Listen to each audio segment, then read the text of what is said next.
లేదు, ఎలకల మంది వేసా. మా ఆవిడకి చాలా ఇష్టం, దానికి కొంచెం ఎక్కువే. కర్మ, ఈ చెవిటి మాలకలతో చచ్చిపోతున్నాను.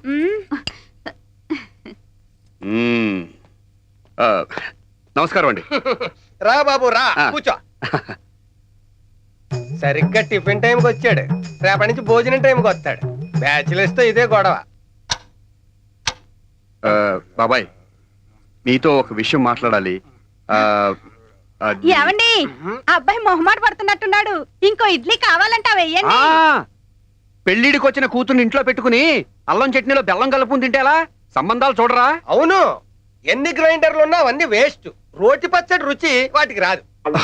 కరవరా బాబు, ఈ చెవిటి మేడలతో చచ్చిపోతున్నాం. ఏంటి బాబు, నీలో నువ్వే మాట్లాడుకుంటున్నావు? మా దగ్గర మొహమాటం ఎందుకు? విషయం ఏంటో చెప్పేయ్. అమ్మాయి పెళ్లి విషయం అండి. పెళ్లి పెళ్లి మా పెళ్ళా 25 ఏళ్ళైంది. అయ్యి అన్యోన్యత ఇంకా పోలేదు. చిల్లిపి.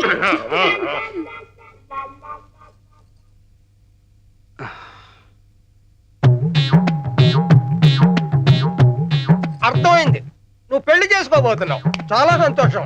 ఓరి మీ ఇద్దరి చెవుల్లో సోలం పెట్టి తిప్ప. నాకీ తిప్పలేంట్రా? పొద్దున్నుంచి ఫుడ్ తో పాటు బ్రెయిన్ కూడా తినేస్తున్నారు. ఇప్పుడు పెళ్లి నాకు కాదు, మీ అమ్మాయికి మా గుప్తాకి చేయాలి.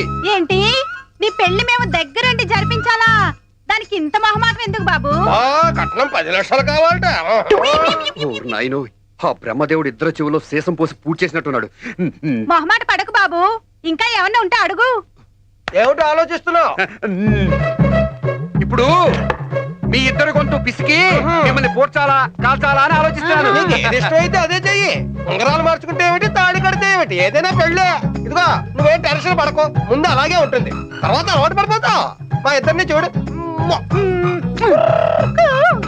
ఓరి నాయనో,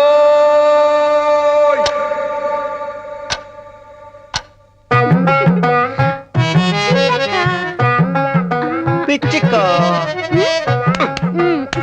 మీ చిలకలకి పిచ్చుకలకి ఒక నమస్కారం. నేను చెప్పేది అర్థం చేసుకోండి. మీ అమ్మాయి పెళ్లి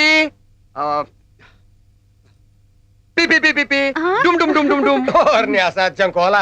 పెళ్లి అన్నాక బ్యాండ్ మేళం లేకుండా ఉంటుందా? నేను అరేంజ్ చేస్తాను కదా. పనిలో పని మా అమ్మాయికి కూడా ఓ మంచి సంబంధం చూడు బాబు.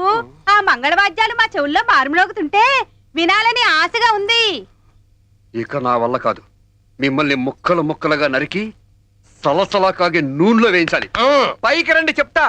ఏమిటి, పెళ్ళయ్యాక హనీమూన్కి విమానంలో వెళ్తావా? దానికేం భాగ్యం. పాపం వెనక ముందు ఎవరూ లేరు, అన్నిటికీ మన మీదే ఆధారపడ్డాడు.